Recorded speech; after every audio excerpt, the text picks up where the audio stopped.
Hi everybody, Roy here. We're at a beautiful day at Northwind. We have customers. We have Colleen has an antique sale going. Some of her older antiques she's getting out and showing people. So I think we'll be crowded today. Before we got too crowded, I wanted to show you a few sedges that I think add value to the sedges I had already shared with you. I think I'll start with this one. I really enjoy it. It's Carys Gracilima. And when it gets around could it get actually 2.5 to 3 feet tall, and it has an arching habit, and the flowers beautifully dangle.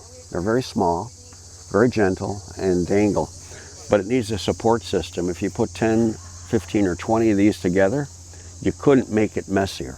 The whole thing would collapse upon itself. So you need this planted in a woodland setting with light filtered light.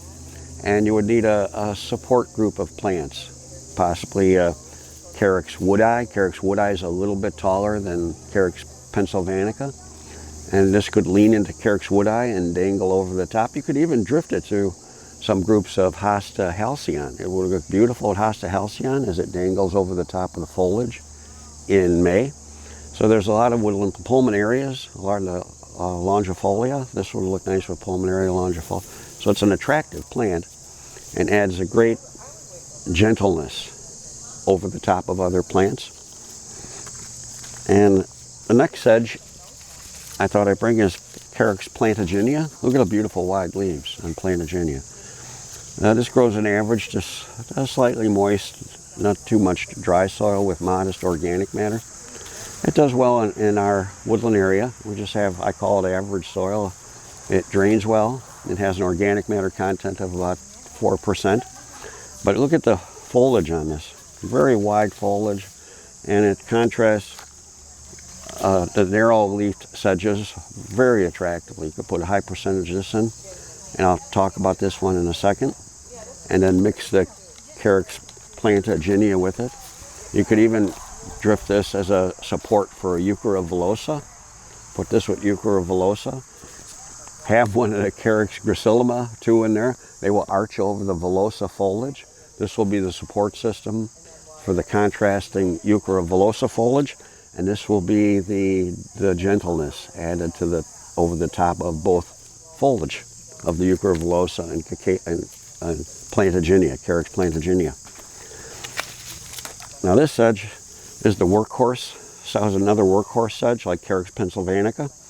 This is Carys albicans. Carys albicans is a clumping sedge, has beautiful soft foliage.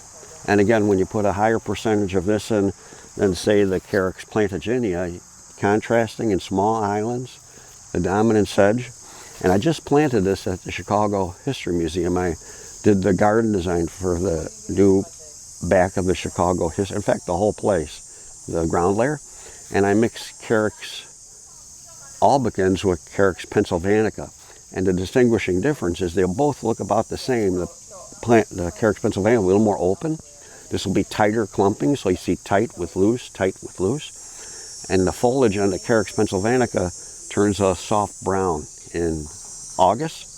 So actually it's a beautiful element to mix with the rich green of the Carys albicans. So again, you have your Monet moments. You can use certain percentages of brown, green, and I mix Iris cristata with it, and then also mixed in Pulmonium reptans as some of the ground layer elements to mix with that. So a workhorse sedge, easy to grow, loves average soil.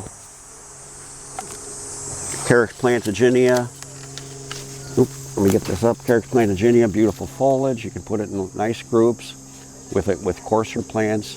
So it's a great plant for mixing with soft texture. And then Carys Gracilima, the gentleness, arching about 2 feet over. So there's 3 sedges that we can continue to add to our palette. And let's go see what we can do with the Carex. See you later. Thank you.